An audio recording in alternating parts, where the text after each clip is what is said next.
My husband was born sterile, and to protect his pride, I adopted a baby girl. Around the same time, a friend of mine gave birth to a son and inherited a billion-dollar fortune. In a fit of rage, my husband threw our daughter into an orphanage and had me committed to a psychiatric hospital, where I suffered until I died. When I opened my eyes again, I had returned to the day of our wedding. Without hesitation, my husband proposed to a close friend of mine. I knew then had been reborn too. But with a body like his, could he really father a child? Chapter 1. I don't want to. When the officiant asked Juliano if he would marry me, he took the microphone, his voice steady and resonant. The venue buzzed with whispers. The groom didn't want to marry the bride on their wedding day. I was still reeling. Hadn't I drowned in that pool, surrounded by lunatics? Yet here I was back at our wedding. Juliano looked at me with hatred, then slowly walked over to my best friend Freya, knelt down, and said with deep devotion, "Freya, I've finally realized my true feelings. I've always loved you. Will you marry me?" Freya, my best friend, had betrayed me in my past life. After I was locked away, she had started an affair with Juliano. Now he was proposing to her in front of everyone. She was stunned, glanced at me, then blushed and accepted. Yes. I didn't react. But deep down, I understood Juliano must have been reborn too. Otherwise, he wouldn't have chosen Freya so decisively. In our past lives, Freya bore a child for his brother Angelo. As Juliano slipped the ring onto her finger, he looked at me coldly and said, "Fernanda, meeting you was the biggest mistake of my life." I clenched my lips, holding back the storm of hatred rising inside me.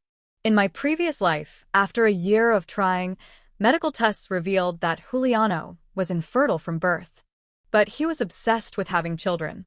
Afraid of hurting him, I faked a pregnancy and never let him attend a single prenatal visit. When the time came, I used my connections to adopt a baby girl. I thought he'd be happy. Instead, he exploded in fury, threw our daughter into an orphanage, and told the world I was mentally ill, locking me away in a psychiatric hospital. That's when I found out his family possessed a fortune worth billions, but the condition to inherit was to have a child. In that hospital, I was tortured by other patients until one day, they pushed me into a pool and drowned me. The memory made my body tremble with rage. My eyes burned scarlet, and Freya flinched in fear, clinging to Juliano and whispering that she was scared. Juliano snorted. "Fernanda, don't look at Freya like that. You only have yourself to blame for being worthless." I gave Freya one last glance and said nothing. What used were kind words to someone already set on betrayal. "I wish you both happiness," I said coldly. Without hesitation, I stripped off my wedding dress and walked away. Just as I reached the door, I ran into Angelo. Unlike Juliano, his eyes were clear and resolute. He knelt on one knee and asked, "Fernanda, will you marry me?" I was stunned. Angelo proposing to me? Juliano snorted again, dragging Freya along. "Angelo, this woman can't have children. Are you sure you want to marry her?" But Angelo ignored him. He looked at me tenderly, his hands clenched. In my past life, I gave everything to Juliano, only to be repaid with cruelty.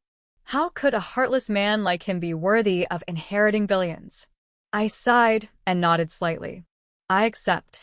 Chapter 2. A husband must also want children. Despite the chaos, the wedding had a happy ending. That's how I married Angelo.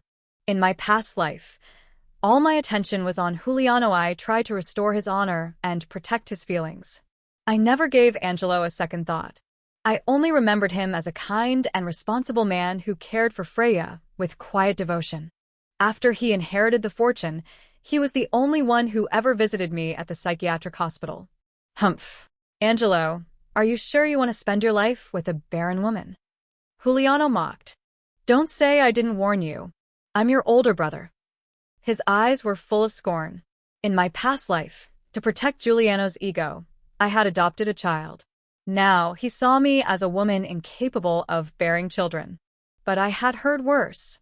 My heart was numb. My silence only made Juliano more aggressive. "Fernanda, women like you should stay far away from others. You can't even give birth. It's disgusting." Angelo pulled me behind him protectively. His voice deepened. Brother, Fernanda is now my wife. Please show her some respect. Juliano sneered. A woman not even as useful as a hen, and yet you treat her like treasure? I just hope you won't regret it. Freya glanced at me and added, Juliano, what are you saying? Fernanda and I are best friends. Don't talk about her like that. Her words sounded like a scolding, but her eyes gleamed with satisfaction. In my past life, Angelo treated Freya like a queen, showering her with love and devotion. But Freya was never satisfied. She still got involved with Juliano. Now, marrying Juliano was the punishment she deserved. Juliano spat bitterly and snapped, What the hell is a friend? From now on, don't talk to her. We need to focus on having a baby. With that, he wrapped his arm around Freya's waist and stormed off. Angelo gently took my hand and said softly, That's just how my brother is. Don't take it to heart. I'll protect you from now on. I nodded slightly, a quiet warmth blooming in my chest. For the first time, I felt like someone truly had my back. On our wedding night, Angelo sat me down and spoke about the Wu family traditions, a hint of concern in his voice. I'm not telling you this to pressure you into having a child, he said. I just believe there shouldn't be secrets between a husband and wife. As for children, I'm not really fond of them, and childbirth is dangerous for women. I don't want you to suffer. Even if we don't inherit anything, I still have my own hands and feet. I can provide for you. As if afraid I might overthink it, Angelo rambled on with heartfelt sincerity in his eyes. In our past life, Angelo was like a superdata, loved kids, and always got involved in everything. But now, he claimed not to like children just so I wouldn't feel pressured. I couldn't help but smile softly. I looked up and met Angelo's gaze, and his charming smile made my heart flutter. Why not go after the money? I teased. Besides, we're married.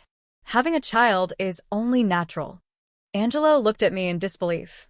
Then a bright smile spread across his face as he leaned in closer. In our past life, Juliano lost his humanity chasing that inheritance, leading to my tragic death. But this time, I'm determined to take away what matters to him the most. That $100 billion fortune. Juliano will never get it. Chapter 3: A promise to get pregnant within 2 months. The Wu family is huge, but they don't allow separate households, so after getting married, we all lived together in the family estate. Only Grandma and the nanny were at home. Father Wu and Mother Wu had been busy with overseas business and hadn't returned in years.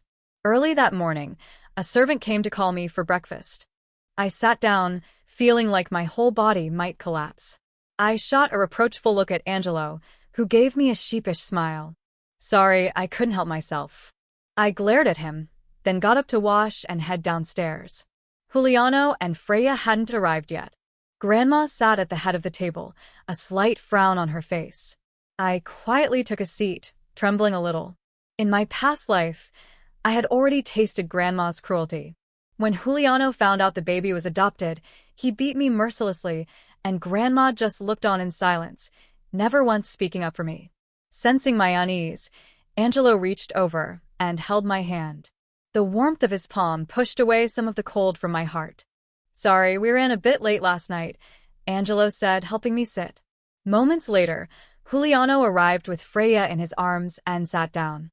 Freya gave me a smug little look, casually adjusting her collar to reveal a kiss mark on her neck. It was intentionally showy. But Grandma, eager for a great-grandchild, didn't say anything and simply instructed the maid to serve the food. After breakfast, Angelo tried to take me outside, but Grandma stopped us. Her eyes met his, heavy with meaning. When will I get a great-grandchild? She asked. Juliano jumped in first, glancing at me before declaring, Don't worry, Grandma. In 2 months, we'll have good news. Freya nodded as well. Then Grandma turned to look at me, but Juliano spoke before she could. Grandma, you should just put your hopes on us. With Fernanda's body, how could she ever have a baby? Grandma's face turned somber as she studied me. I was a bit thin, not the kind of figure elderly women found suitable for childbearing. Freya, on the other hand, was curvier, and when Grandma looked at her, her expression softened. Then she turned back to me with a commanding tone. I expect good news in 2 months. Angelo stepped forward. Grandma, We just got married. How could she already be pregnant? Besides, we're not planning on having children right now. I frowned. Getting pregnant in 2 months is easier said than done. It's not something you can force. Grandma grew visibly upset. Angelo, this isn't up to you. I'm warning you. If there's no news in 2 months, don't blame me if I throw you both out. Juliano immediately began massaging her shoulders with flattery. Don't worry, Grandma. Your eldest grandson promises to give you a chubby and healthy great-grandchild. Grandma's expression softened. She handed him a black card and told him to let Freya spend freely. Then she left without sparing a single glance at me or Angelo. Juliano swaggered over with the card, flaunting it. See this? It's a black card, no spending limit. You can buy whatever you want. I had zero interest in the card. I just wanted to leave with Angelo. But Juliano stepped in front of me. Fernanda, if I were you, I'd be at the hospital getting checked out. If you're sick, don't waste my brother's time. Angelo was about to speak, but I stopped him. I couldn't help bursting into laughter. Who needs a checkup? Him, I said, amused. Juliano really has no idea. My laughter made Juliano furious. Don't think I don't know what kind of woman you are, Fernanda, he hissed. In 2 months, Freya will be pregnant. And it will be a boy. A man with congenital infertility talking that big? I smiled coolly. Then allow me to congratulate you in advance. Chapter 4. Surprisingly, I got pregnant first. I always thought pregnancy was something far away. After all, I had never experienced it in my past life and didn't even know what it felt like. So when I fainted that day, I assumed it was just low blood sugar. Juliano and Freya seized the moment to mock me. Grandma, already convinced I wasn't fit to bear children, didn't bother speaking to me and instead poured all her affection on Freya. But then the private doctor examined me and said plainly, I was pregnant. The entire room fell into stunned silence. One more shocked than Juliano. He shouted, What? Fernanda is infertile. How could she be pregnant? Dr. Moo, you must be wrong. Dr. Moo frowned but calmly replied, I recommend getting a blood test at the hospital to confirm. That would be more accurate. Juliano let out a visible sigh of relief and grinned smugly. See? If Dr. Moo says go to the hospital, then obviously you're not pregnant. Still, to make sure, let's go get you checked. But Dr. Moo's expression turned cold. Grandma clearly had no expectations of us, but still allowed us to go. Wanting to see me humiliated, Juliano and Freya insisted on coming along. Juliano kept whispering to Freya, Don't worry, Fernanda won't be pregnant. She's like a hen that can't lay eggs. Angelo was annoyed, but didn't argue, stayed right by my side, ready to catch me if I faltered. Freya also pretended to console me. Don't worry, Fernanda. Maybe it's just too early. It could still happen. Juliano scoffed loudly. Fernanda will never get pregnant. They had already convinced themselves it was impossible. Angelo finally lost patience and said quietly, This is between Fernanda and me. Why do you even care? Juliano opened his mouth to retort, but Freya quickly stopped him. They sat back, watching like spectators at a show. Angelo kept asking if I felt any discomfort. I frowned and counted the days. My period had always been on time, but now it was over a week late. Could I really be pregnant? When the results came out, the doctor barely had time to call my name before Angelo grabbed the paper, his hand shaking. Then he froze. Alarmed, Juliano and Freya rushed over to peek at the report with smug faces. But seconds later, Angelo's stunned expression turned to joy. He turned to me, lifted me into his arms, and beamed. Fernanda, you're really pregnant. I'm going to be a dad. He started to spin with excitement, but then suddenly stopped. Wait and move too much. You might hurt the baby. I stood there in shock. I was actually pregnant. How was that possible? Juliano, refusing to believe it, lunged to snatch the report, but Angelo blocked him. With a scoff, Angelo tucked the paper safely away and escorted me out. Juliano called after us. Angelo, don't think you can use this to fool Grandma. She'll kick you both out the moment she finds out. Freya looked worried, but Juliano comforted her. Don't stress, I know Fernanda. There's no way she's really pregnant. Angelo and I didn't pay attention to their nonsense. Back home, I reviewed the report myself. It clearly stated, intrauterine pregnancy. Single fetus. I couldn't help placing my hand over my belly. A soft smile spread across my face. So this is what it feels like to be pregnant. Chapter 5: The truth about infertility must come out. Juliano kept looking for ways to insult me, but Angelo was always there shielding me from their words and actions. When Grandma learned I was pregnant, her attitude softened. She even ordered Juliano and Freya not to bother me anymore. A month passed, and still Juliano and Freya had no news. They visited the hospital frequently for tests, only to return with nothing, their heads hung low. That day, Dr. Mu came by to check on my health and advised me to eat more for the baby's sake. Juliano, as always, couldn't help sneering. Dr. Mu, you better be careful. Some people fake pregnancies to trick others. Dr. Mu ignored him, gave me his advice, and left. Grandma frowned, clearly frustrated that Freya still wasn't pregnant. She demanded the two of them go for a proper checkup. Juliano immediately objected. I'm perfectly healthy. Freya should be the one to get checked. That's where the problem must be. Then he mumbled under his breath, it can't be, there shouldn't be anything wrong. But Grandma wouldn't back down. They both had to go, though Juliano refused to get tested himself, claiming there was no need. Eventually, they returned with just Freya's report. Juliano excitedly declared, Grandma, the doctor said Freya only has a hormonal imbalance. With some rest and care, she'll be able to conceive soon. Grandma looked at the report, then nodded. You'd better hurry. Juliano promised, Don't worry, Grandma. I'll make sure you have a healthy, chubby great-grandchild. Only then did Grandma smile. Her waist began to grow thicker by the day. Another month passed, and still no news from Giuliano, but my pregnancy had stabilized. When the latest medical report arrived, Angelo looked completely stunned. Alarmed, I rushed over to check. Intrauterine pregnancy twins. I was floored. Twins. Angelo looked at me with concern. Fernanda, won't it be too exhausting to carry twins? What if something goes wrong during the delivery? I couldn't help but laugh. Of course, I'll need a C-section with twins. Don't worry. Medicine is advanced now. The babies and I will be just fine. We just need to be careful. But Angelo still seemed anxious. I told him we shouldn't mention the twins to anyone yet. He looked confused, but he agreed. When we got home, Grandma was scolding Juliano, insisting that he get checked. Juliano refused, frowning in frustration. When he saw us return, he sneered and said coldly, Fernanda, still not ready to admit your fake pregnancy. Be careful. If it's exposed later, you'll be the laughingstock. But I know you're crafty. You won't give anything away until the birth. But this time, I'll be watching. I won't give you a single chance to cheat. Angelo was about to respond, but I stopped him with a gentle shake of the head.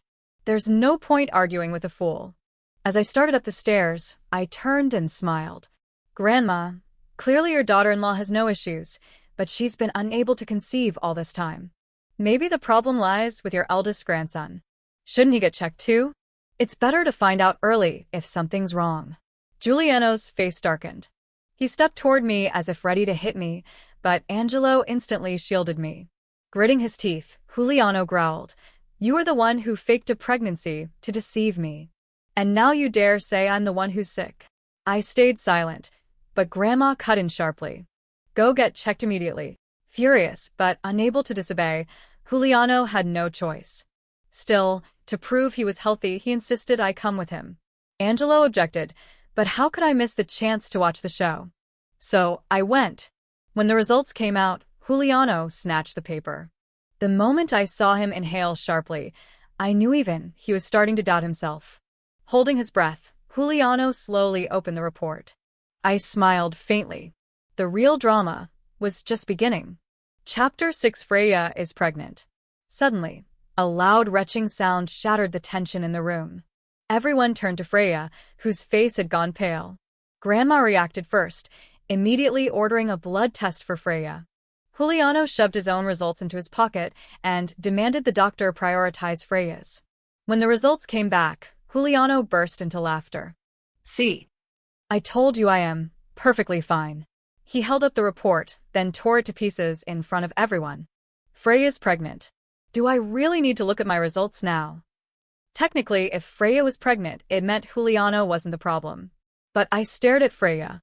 Her expression was full of panic, then quickly shifted back to a bright smile. That was all I needed to know. Freya hadn't changed a bit, still cheating behind people's backs. I thought the day's drama was over, but clearly something even juicier was coming. As Juliano escorted Freya out, he looked back at me with a smug grin. Fernanda, Freya is pregnant for real. So stop pretending with that fake belly of yours. He still thought I was faking. No wonder Freya managed to fool him so easily. I didn't bother arguing. If you say it's fake, then it's fake, I replied calmly. Back upstairs, Angelo suddenly stared at me. I flinched, instinctively touching my face. Why are you looking at me like that? Angelo hesitated, then asked, Fernanda, I get the feeling you're hiding something. Don't misunderstand, I'm not accusing you. It's just something about you, and my brother feels off. I couldn't blame him. In our past life, Juliano and I had been close. Now we acted like bitter enemies. Of course it seemed strange. But how could I explain reincarnation? Seeing my unease, Angelo suddenly smiled. Don't worry. If you're not ready to tell me, that's okay. All that matters is that I'm your husband. I took his hand. Don't worry, love. It's not that I don't want to tell you. It's just that the truth is so unbelievable. I don't know how. But my feelings for you, they're real. I had set out to get revenge on Giuliano, but along the way, I'd grown attached to Angelo. He nodded and helped me lie down to rest. Because of the twins, my belly was larger than normal, and walking had become harder. Angelo never left my side, always watching over me. Right now, I just wanted to protect the babies. I didn't care about fighting anymore. But Juliano wouldn't stop. He stared at me day and night. Still acting proud with that belly? I'm curious to see what kind of thing you'll give birth to, Fernanda. I'd heard that kind of talk too many times. Angelo was used to it too. All he cared about was picking the bones out of my fish for me. Freya, on the other hand, now had a noticeable belly. She exaggerated her movements, held her waist with one hand, and said dramatically, "The baby's been restless lately. I can't even walk properly anymore." Of course we're really pregnant, Freya said loudly. Not like some people who fake it and stuff their bellies to look big. They've never even been pregnant and have no idea what a real bump looks like. Juliano nodded in agreement, but didn't bother helping Freya sit down. He just smiled to himself, looking smug. Grandma glanced at my belly too, her gaze darkening. Juliano kept talking. Fernanda, it's still early. I'm giving you one last chance to come clean. If you admit it now, I might still feed you. Otherwise. Grandma turned to me, her expression suddenly serious. Are you really pregnant, or is this all just a farce? It was clear she was starting to believe Juliano. Chapter 7. The child is disabled. Angelo was about to speak, but Grandma immediately called for Dr. Moo. Under everyone's watchful eyes, Dr. Moo performed a fetal monitor check. The loud, steady heartbeat echoed clearly through the room. Dr. Moo had always known I was carrying twins. Angelo had asked him to keep it secret, so he said nothing about it. Hearing that strong heartbeat, Grandma finally believed me. Her face softened significantly. Juliano scowled. How can Fernanda be pregnant? She was adopted. But mid-sentence, he realized he had said something wrong and clamped his mouth shut, glancing at me in confusion. Grandma instructed Angelo to take me to rest and make sure the baby was well cared for. But even when I was in labor, Juliano was lurking. He stood by the delivery room door, watching me, half expecting me to return with a baby I'd stolen, unable to tell reality from his own suspicions. When the babies cried out, I looked at the twins in front of me, and my heart filled with joy. Do I not like children? In my past life, I simply never had the chance. As the babies and I were brought out, Juliano still muttered that it was impossible, like he was in a trance. When Grandma heard the twins were both boys, she was overjoyed. She handed me a black card and gifted me and the babies each a man's Iona, huge show of generosity. Juliano was so enraged, he began shouting. Grandma, these can't be Fernanda's kids. They're bastards from somewhere else. If you don't believe me, we can do a paternity test. Grandma glanced at the boys, then at Juliano. They look exactly like Angelo did as a baby. How could they be fake? But Juliano wouldn't give up. He wanted to speak again, but Grandma shut him down. Leave. Don't disturb her rest. He left, reluctantly. Less than a month later, Freya suddenly went into labor and had to be rushed to the hospital. Angelo came to tell me Juliano had secretly given Freya medicine to induce early labor. I was stunned. I hadn't expected him to be so heartless. The baby wasn't even at full term, just 7 months.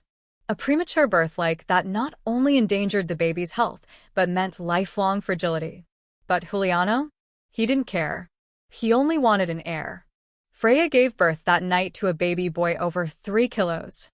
Juliano immediately brought the baby home to show off, ignoring the fact that the child needed to be in an incubator. I shook my head in resignation. Poor kid. He's really unlucky to have a father like Juliano. Days passed.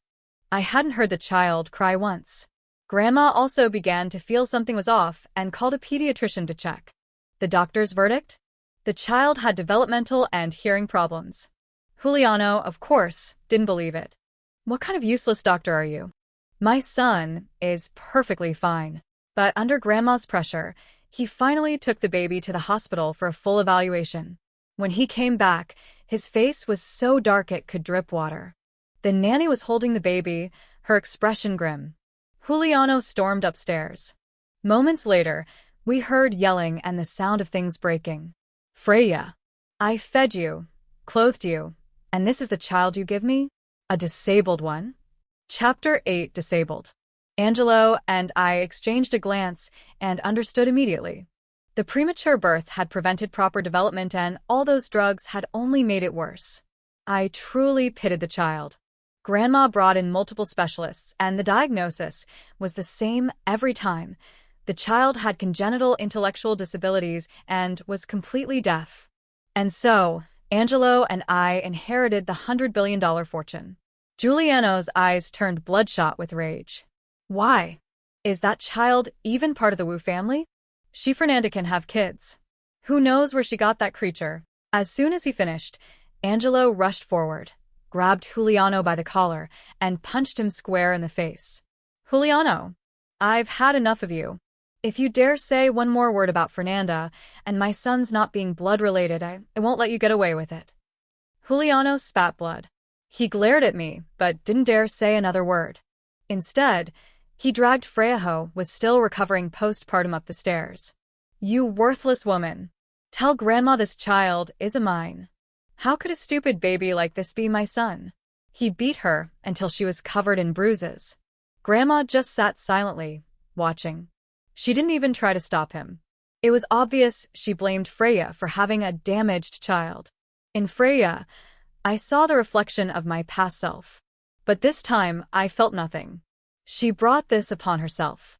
Freya fell to her knees, begging Juliano for mercy, but he kicked her twice more before she crawled toward me, sobbing, Fernanda, help me, aren't we best friends? Please, I'm begging you.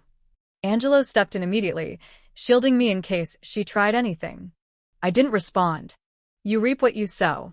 Freya glared at me with hatred and shrieked, Fernanda, you heartless witch. You'll get what you deserve. I curse your child, you'll never see him grow up. You'll pay for this. I frowned. If she insulted me, I could ignore it. But to curse my child?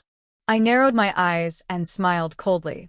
Freya, that child of yours doesn't look much like my brother. Maybe that's what you should be explaining right now.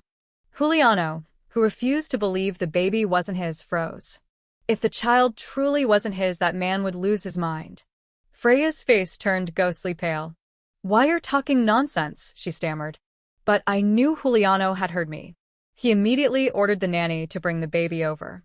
He examined the boy carefully, frowning deeper with every glance.